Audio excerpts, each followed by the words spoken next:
মধ্যপ্রাচ্যে উত্তেজনা চরমে পৌঁছেছে।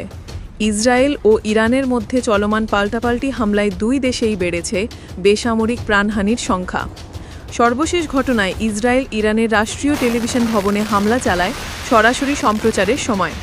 হামলার লক্ষ্যবস্তু ছিল তেহরানের সেই এলাকা যেখানে বিভিন্ন রাষ্ট্রদূতাবাস, জাতিসংঘ সংস্থা এবং কূটনৈতিক মিশন অবস্থিত। এই এলাকাকে পূর্বেই সরিয়ে নেওয়ার হুমকি দিয়েছিল ইসরায়েল।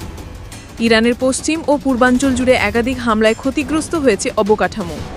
উত্তর পশ্চিমাঞ্চলের একটি হাসপাতালে চালানো হামলায় রোগী ও ওয়ার্ড ক্ষতিগ্রস্ত হয়েছে। ইরান এই হামলাকে যুদ্ধাপরাধ বলে উল্লেখ করেছে।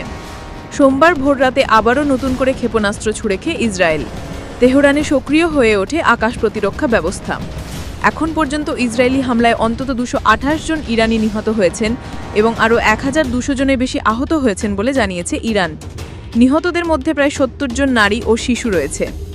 ইসরায়েলের বিমানবাহিনী মাশহাদ বিমানবন্দরে হামলার দাবি করেছে, যা ইসরায়েল থেকে প্রায় 300 কিলোমিটার দূরে অবস্থিত।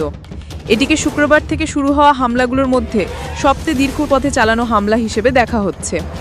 হামলার লক্ষ্যবস্তু ছিল ইরানের পারমাণবিক ও ক্ষেপণাস্ত্র স্থাপনা, সামরিক কমান্ডার এবং বিজ্ঞানীদের বসতি।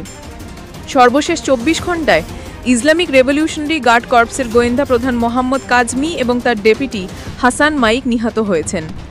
ইরানের প্রেসিডেন্ট মাসুদ পেশকিয়ান হুঁশিয়ারি দিয়েছেন, ইসরায়েলের আগ্রাসন অব্যাহত থাকলে ইরানের প্রতিক্রিয়া আরও সিদ্ধান্তমূলক ও ভয়াবহ হবে তিনি বলেন। ইসরায়েল সকল রেড লাইন অতিক্রম করেছে। গাজা ও লেবাননে যে মডেল প্রয়োগ করা হয়েছে, তেহরানেও একই কৌশল গ্রহণ করেছে তারা। ইরানের পাল্টা জবাবে ইসরায়েলের প্রধান বন্দরনগর হাইফায় চালানো হয় ক্ষেপণাস্ত্র। শহরের একটি জ্বালানি কেন্দ্রের কাছে বিস্ফোরণ হয়। একই সঙ্গে ইসরায়েলি হামলার জবাবে ইরান বেশ কিছু ইসরায়েলি সামরিক স্থাপনা এবং প্রধানমন্ত্রী বেঞ্জামিন নেতানিয়াহুর বাসভবনকে লক্ষ্যবস্তু করেছে। তেল আবিব সহ দেশ জুড়ে সক্রিয় হয় আকাশ প্রতিরক্ষা ব্যবস্থা। বহু এলাকায় বাজে বিমান হামলার সাইরেন, নাগরিকদের আশ্রয়ে যেতে বলা হয়। যদিও ইসরায়েলের উন্নত প্রতিরক্ষা ব্যবস্থা অনেক ক্ষেপণাস্ত্র প্রতিহত করেছে, তবুও একাধিক ভবন ধ্বংস হয়েছে। ইরানের ইসলামিক রেভলিউশনারি গার্ড কর্পস দাবি করেছে, তারা এই দফায় নতুন প্রযুক্তি ব্যবহার করেছে, যার ফলে ইসরায়েলের প্রতিরক্ষা ব্যবস্থা বিভ্রান্ত হয়ে নিজেদের লক্ষ্যবস্তুতে হামলা করেছে। ইসরায়েলের এই আকস্মিক আগ্রাসন শুরু হয় শুক্রবার। তেহরান বলছে, এই হামলা আন্তর্জাতিক মানবিক ও আইনি নিয়মনীতি সম্পূর্ণ লঙ্ঘন করে সংঘটিত হয়েছে।